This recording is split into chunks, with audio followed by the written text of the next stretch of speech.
Hey there, everybody. Welcome back to another episode of the Energize Your Online Business podcast. Hello, friends. Hi. Hello. Hello. As always, I'm joined by my super fabulous co-host, Kate Sitars. Hello, Kate. Hello. Hello.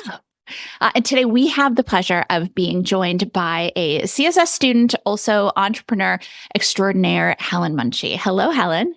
Hi. Hello. I'm impressed you managed to pronounce my surname. That often trips people up. Well, with a last name like Krozik, I have a little practice with, yeah.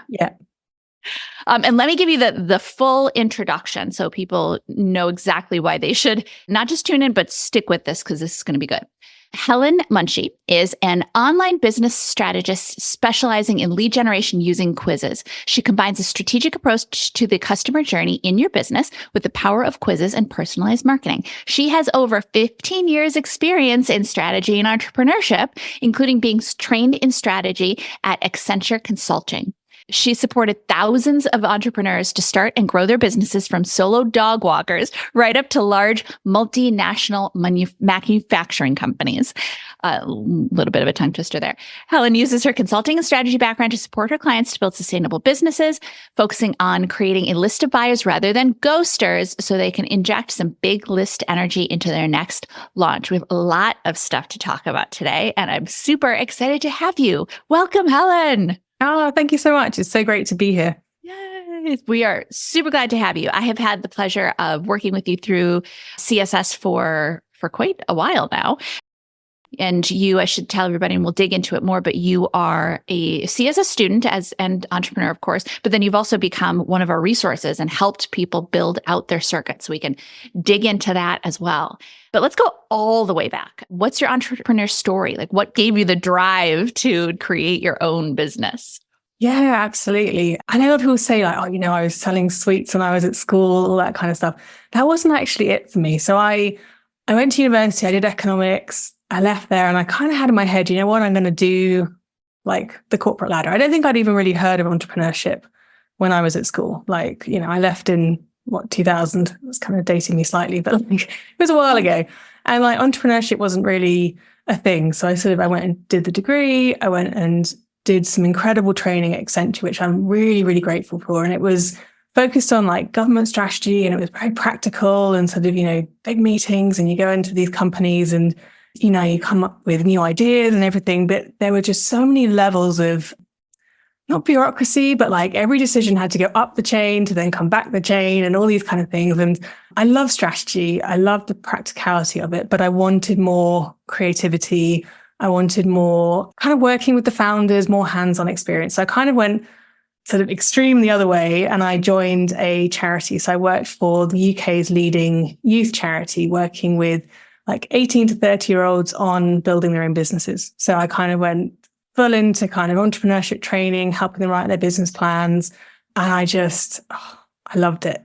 These people were they were incredible. They were so energized and they were just like so passionate about what they did.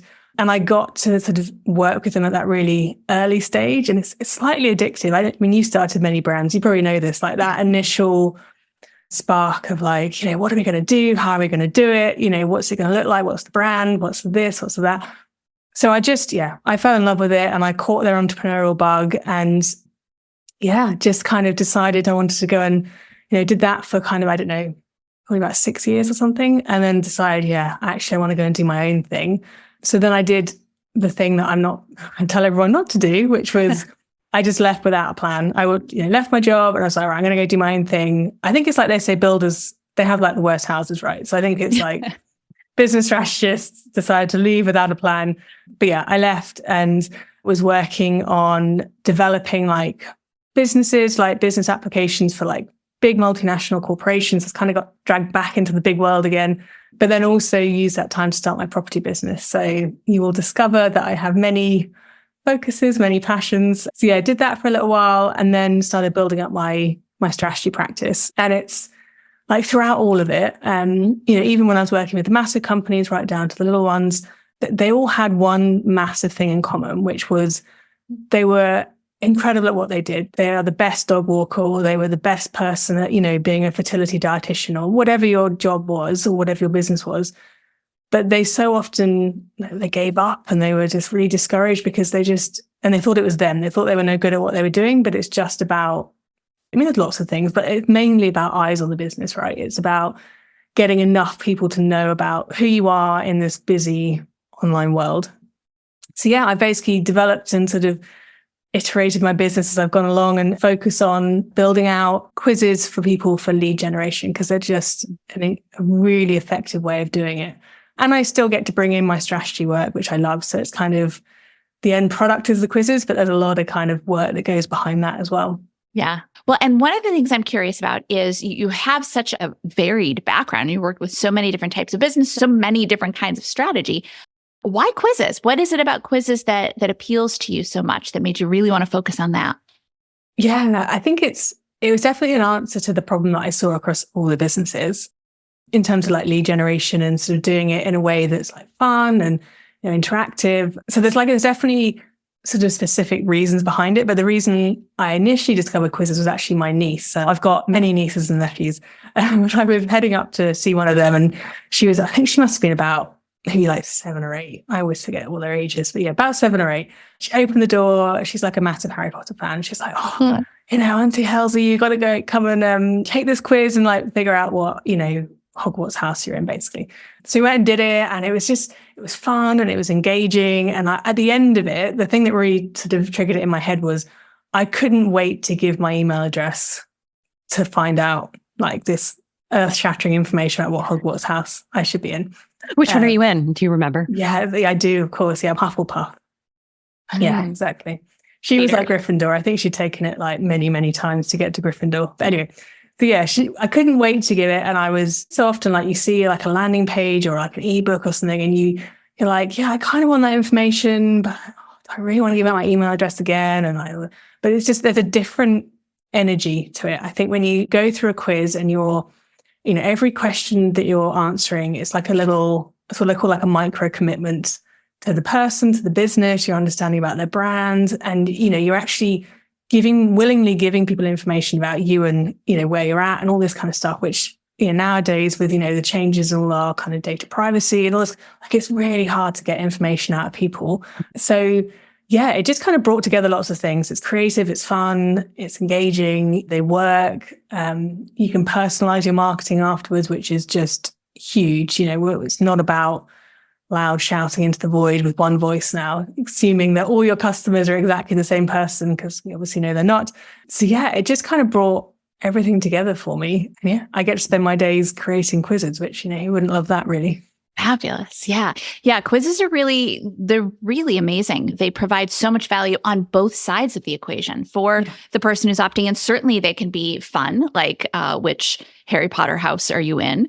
But at the same time too, they can be so valuable and extra valuable because the results can be customized, like you were saying. So it makes a lot of sense. Yeah. Yeah. And it's a really fine balance between creating a quiz experience that's really useful for the person taking it, so they get what they need from it, but then also giving you the information you need to then be able to tailor their experience with your business after they've actually opted in as well. So it's kind of a fine sort of strategy piece again. Mm-hmm. Mm-hmm. Yeah, because we have all seen quizzes that we have been super excited to opt in for, and like, yes, obviously I'm going to give you my email address. I can't wait to get this. And I think it was actually just the other day that I started when I was like, I'll see. And I got maybe 2 questions in, and I was like, I don't care anymore. So they're so effective, but to your point, if they're not done properly with the right strategy, if you're just kind of jumping in, going, all right, I'm going to create a quiz, you could actually end up turning people off. People that might have opted in for a freebie aren't even completing your quiz. So you could be losing those people completely. Yeah, absolutely. Mm-hmm. And so what brought you to us in Circuit Sales System? Yeah, so it was, not to sound too fangirly, but it was you really. I met, Say it again. Yeah, so I met you. I was a strategist in someone else's coaching program for a while, and I met you because you were a guest expert in there. And I was just really blown away by the results you got with your system, but I think also just the enthusiasm you bring about it, but also just like the level of kind of copywriting support you kind of got with it as well. So yeah, that was like sort of way back when you were still kind of developing it. And I think I kind of slightly stalked you in the DMs and Instagram going, have you released it yet? Have you released it yet? And it just kind of coincided really nicely when I was ready to start sort of doing an evergreen system. It just kind of all came together, really. You know, we've all seen these kind of like evergreen systems being sold. And, you know, this one from day one felt really different, partly because of the energy you bring to it, but also just in terms of kind of the logic. Like, I'm quite a logical person, and it just logically, it made a lot of sense in terms of how it would run and be a very personalized experience for the person doing it. Yeah, there's a lot of synergy between quizzes and the way we work. Yeah, they work really well. Yeah, absolutely. Exactly. Can you tell us a little bit about the program that you're selling, how you were selling it beforehand, and what made you want to go find an evergreen solution for it? Yeah, absolutely. So it's called the Quiz Academy. It's like, it sort of does what it says on the tin, basically. But it's taking people through, obviously, how to create a quiz that works, but also that kind of customer journey piece as well, to kind of make sure that the quiz fits really seamlessly into what you're offering in your business. I wasn't actually selling it before I started CSS. So it took me, I would say, quite a long time. And Nikki was very patient when we were going through the process, because I was not only creating my circuit, but I was also creating the program at the same time. So it was a content intensive period of time for me.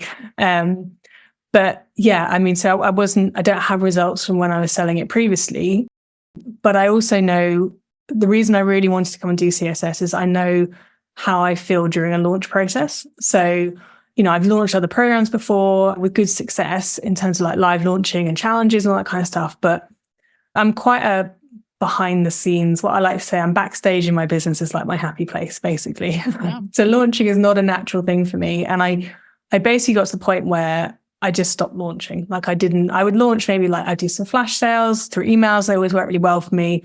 But I wouldn't say I'd done a big live launch for probably a year and a half before I started CSS, just because I just couldn't quite bring myself to do it. And there was always an excuse not to do it. And I was making sales in other ways and so on. So yeah, this basically came in, and I now, just knowing that there's a place where I can send people to start my sales process that I know has been crafted with them in mind and my customer in mind is really, it changes my energy around selling a lot, for sure. Yeah, I agree. Not a live launcher myself. No, exactly. The other great thing for me as well is that my other business, well, one of my other businesses is I do a lot of property work, and that's very seasonally intensive. So I will have a period of maybe 2 to 3 months over the summer where it's ramping up, and I'm pretty full on in that kind of business, meeting with contractors, doing all sorts of different stuff, sorting out contracts, all that kind of fun kind of things. So I would also find that I'd be working my business, I'd be doing the kind of done for you, and that'd be great. And then my property business would go up and this business would go down because I had no capacity to sell, basically. And, then the pipeline dries up, and it's just this kind of big, yeah, you guys are nodding, So yeah, this has really helped to kind of really plug that gap as well. Mm-hmm. Yeah. How was it building completing, I should say, your course alongside doing everything for CSS? Because I feel like we see a lot of entrepreneurs who feel like, well, my course isn't done yet, so I'm not ready to build out the circuit elements of it. But you did it kind of parallel. So did that help? How did you find it? Yeah, do you know, it actually really helped. I was really surprised at how well they kind of work together. So, I mean, obviously it's a bigger workload, which is, that's just kind of how it is. But so the research I was doing for the CSS for the circuit really helped me inform the structure of the program. Then I kind of dived out of CSS and went into the program and kind of developed out the whole structure and ran that through the market research in the circuit. Then I completed the circuit, and then I completed the course. So it was kind of everything fed into each other. So it actually worked really, really well. I mean, obviously, if you've got a course that's already selling and it's selling really well, circuit's perfect for it. But if you don't have a course you've created yet and you're worried, I'd say for me, it was actually a really positive experience. I'm glad to hear that. Yeah, I suspected it, but I'm glad to hear it. Yeah. And how have as much as you're comfortable sharing, what have your results been like thus far? Yeah, absolutely. So I think I put it live, I can't remember, probably maybe July last year, I think was kind of when I officially launched it. And I've had sales every week, which is just incredible. So it's taken over, all the income I make from my done for you services. This is vastly outstripping all of that. So bringing in, exactly. Yeah, which is amazing. And I don't think I'd ever get rid of the done for you because I love it. I love working really closely with people in their businesses, but it means I can say, you know what, I'm just going to take like 1 or 2 a month. Like I don't need to kind of go crazy and, sort of take out all my creativity and put it into all lots of different areas. I can focus on just a couple of people, which I love. So yeah, I mean, that's incredible. And I think one of the things that really surprised me as well is you can genuinely just like make sales whenever from people you've never met before, which you see it online, like, I know it's possible and I see other people do it, but I actually genuinely did. I mean, I went on holiday last year in October. I was in Brussels and I was just like zipping around on one of those little electric scooters. I don't know, do you guys have those? Mm-hmm. Yeah. Anyway, we don't have them over here very much in the UK. So yeah, I was like, oh, let's try that out. Brave so I was just zipping around Brussels and yeah, I was made like 2 sales when I was just had a day out, completely out of my business. How cool too that you can just reach more people too that maybe weren't possible to reach beforehand because you have only so much time. So yeah, absolutely. And I think for me, it's always just about you got to put the effort into obviously being visible and marketing. And I'm just starting ads now in the last couple of weeks, so that's ramping it up. But I feel like putting the offer in front of people when they're ready to hear the offer because they've just opted in is really powerful. Like it's the whole right time, right message, right person piece. And actually CSS takes care of right time, right message, and you just got to get the right people in at the beginning and the rest is kind of taken care of really. Yeah. But I want to give you a lot of credit too, because there's building the circuit is one thing, certainly. And to a certain degree, you certainly can turn it on and quote unquote set it and forget it. I don't think there's anything in business that truly is. But you have also been very systematic about looking at your numbers and testing things and making sure that you're getting those incremental wins as well. How have you kind of dug into the testing process? Yeah. So, I mean, I love a stat. That's just like that's my numbers background. It makes me very happy. So yeah, I mean, I weekly will run through all of my stats. I've got a massive spreadsheet.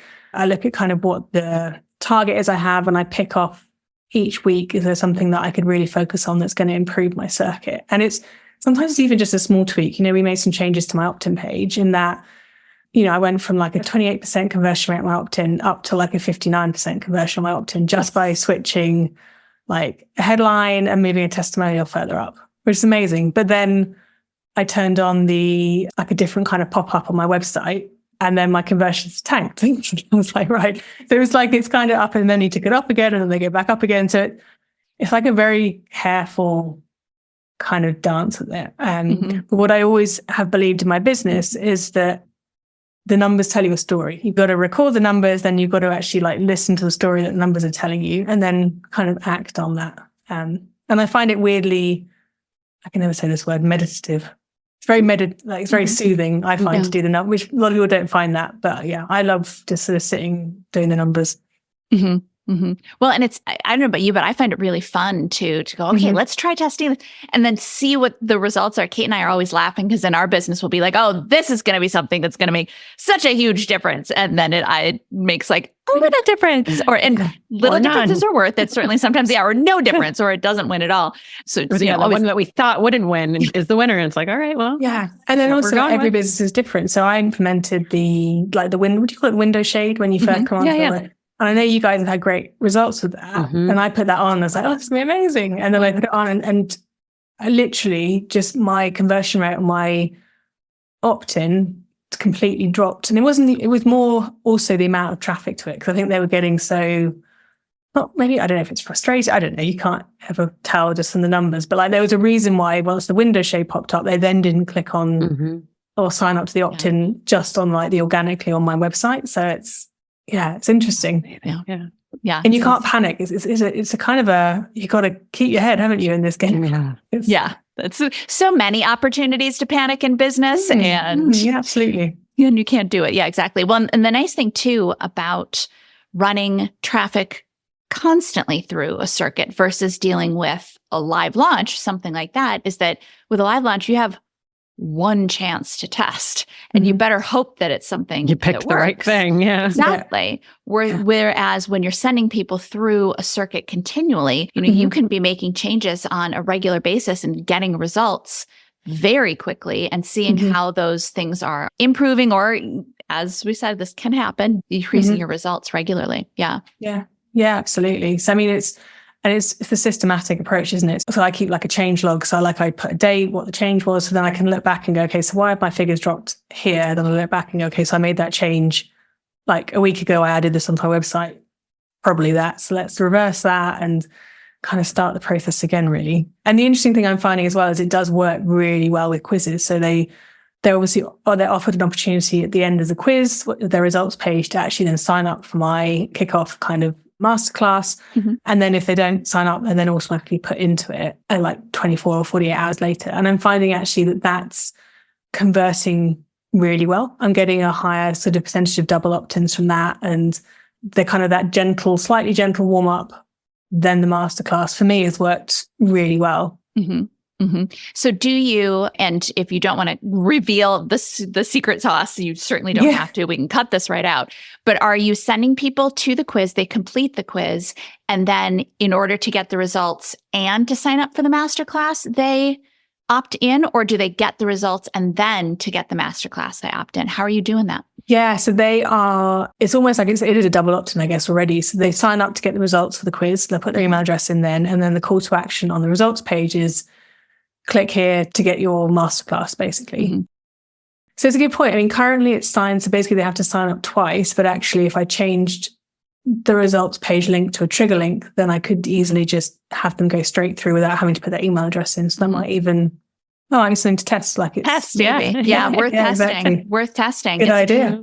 Yeah. Well, it's the funny stuff though. You and I certainly have had the conversation about double opt-ins, and it seems like one of those things that's like, well, just make it easier for them. The easier you make it for people, the easier it will be to get them on their list, and then they'll buy. And we have found consistently that that's just not the case. By putting that little speed bump of requiring people to confirm their email address, we see people more engaged. The email percentage, the email open rate is higher, the email click-through rate is higher. It's always something to continue to test, but it's very interesting how sometimes giving people a little bit of a speed bump will almost get people better engaged with you. So it's going to be very interesting. It's another example of tests that you wouldn't necessarily expect to go the way that they do. Yeah. I think it's so easy in business to kind of forget the emotion of the person that you're interacting with, because it's like it's a number on a screen, or it's a number on a list, and actually it's another human being, the other side of that thing. And they react based on, we're all so much more emotion driven than we ever think we are. So like they will react based on emotion quite often rather than the logic, but quite often as business owners, we design based on the logic and forget the emotion. And that's quite often where the disconnect can come between what you're trying to get across and what they're hearing or how they react, I think.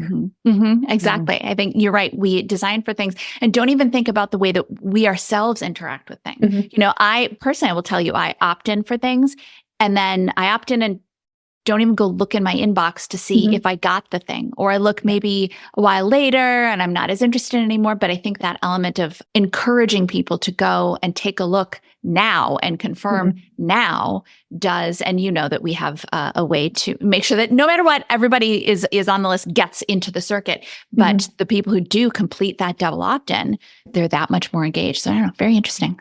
Yeah. All kinds of fun tests to run. Yeah, absolutely. Yeah. And while we're just on the topic of quizzes, I'm curious, are there any especially fun ones off the top of your head that you can share that you worked on with clients, or anything that you're like, oh, that was so much fun? Gosh, yeah. I mean, it's kind of like asking someone to pick between their children. Sophie's choice. I was going to say pets, but I mean, I did one for a fertility dietitian and kind of fertility coach. It was amazing because it can feel like a very serious space, and there's a lot of emotion in there, obviously, but she had a very fun brand. And that was one of her kind of standout things was, she comes at a serious topic with a fun approach. So that was great to do. Like the cover photo was, it was good. I don't know, I'm not going to go X-rated on it. It wasn't X-rated, but That was brilliant. It was just like a fun approach to a serious topic, which was brilliant. Trying to think of other ones. I've done like kind of gluten-free dietitians. That was all about kind of sort of wheedling out people's kind of food preferences, but again, in like an engaging way. Love your point about the fertility doctor, because to your point, yes, it is very emotional and very serious, but through the quiz, that doctor can really get her brand across. She's asking questions of the participant, but as she's asking questions, she is conveying her brand and showing what interacting with her and her brand is like. So it's another opportunity really to build a relationship before the quiz participant really knows anything about the doctor. She's learning about the doctor before she's learning about the doctor in a way. Yeah, absolutely. And she's learning about her approach, but then she's also like learning about what she doesn't necessarily know or where she might need help as well. It's like a really subtle, because you've only got probably about 10 questions maximum in an opt-in. So it's a lot of like pressure on 10 questions, but it's kind of a subtle weaving through lots of different things, like give them help, portray your brand, talk about your kind of topic and your approach to it, that kind of thing. And trying to do it in a really positive way as well, trying to keep questions positive, interactions positive. Yeah.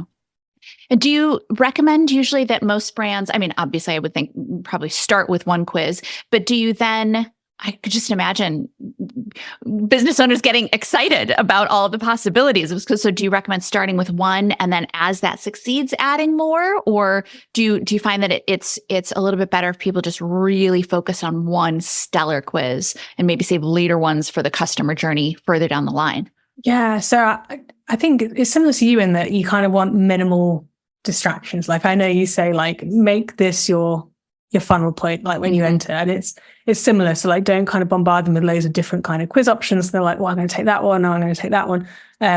So it's, generally top of funnel or that initial opt-in point, one quiz, but you can use them to kind of improve the customer experience at various points. So you can use it when someone, if you've got a membership and it's, full of content and you arrive and, we all know that the big thing with memberships is retention, right? So let's make it as easy as possible for them to kind of get involved in the content that's already there. So create a quiz when they first join to then give them a personalized path through your course, through your membership. Use it to, if you're a wedding planner and you've got an initial consultation, send them a quiz first to really hone in on kind of, you're trying to understand how someone wants to necessarily be sold to as well. So it's like, if you're a wedding planner, are they really focused on budget? Is that their biggest worry? And therefore you can approach it from that way. Or are they all about having a really unique experience?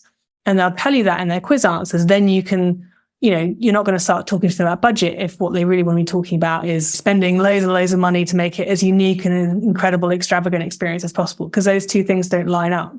But if you go in with the information, you're in a much better place to actually support the person you're talking to.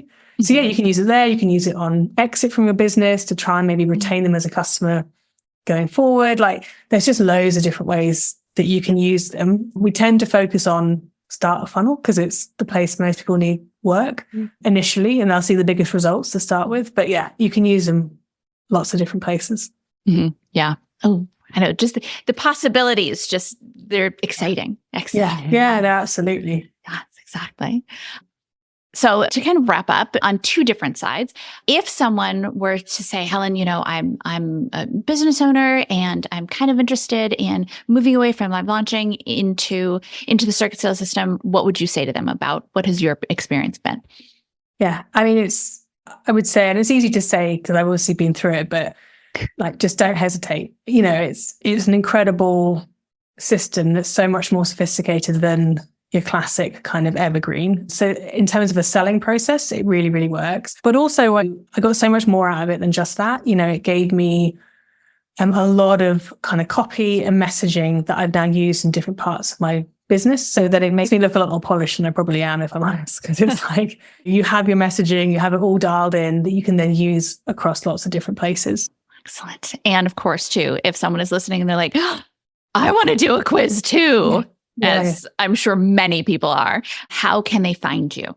Yeah. The So best if you way to want to check out kind of whether a quiz is like a good idea for you and kind of what it would entail, if you just go to freequizmasterclass.com, that will give you some kind of insight into that. You can also just go to our website, which is helenmunshi.com.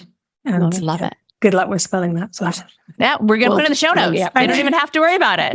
Easy peasy. I love it. I love it. See, it all comes together beautifully. It does. So if you're an entrepreneur in the group, find Helen, connect with Helen. Mm-hmm. Yeah. Having any speed bumps. Yeah. Excellent. Well, Helen, thank you so much for joining us. It's always so much fun to talk with you, business owner to business owner.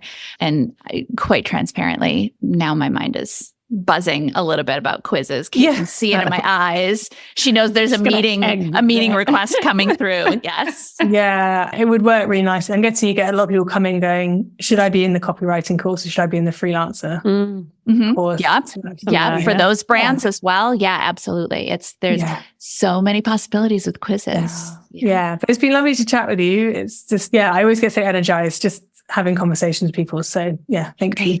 I agree. So much fun. So much fun. Well, thank you so much. As always, it is a genuine pleasure to chat with you. And so for everyone else, we will catch you guys in the next episode. Bye, everybody. Thanks for tuning in. Do you want to learn how to sell and scale your offer on autopilot every single day without the chaos of live launching or the low conversions of evergreen? Who doesn't, right? Get our free on-demand video training at circuitsalessystem.com/free. And of course, don't forget to subscribe to this channel to make sure you never miss a video. We'll catch you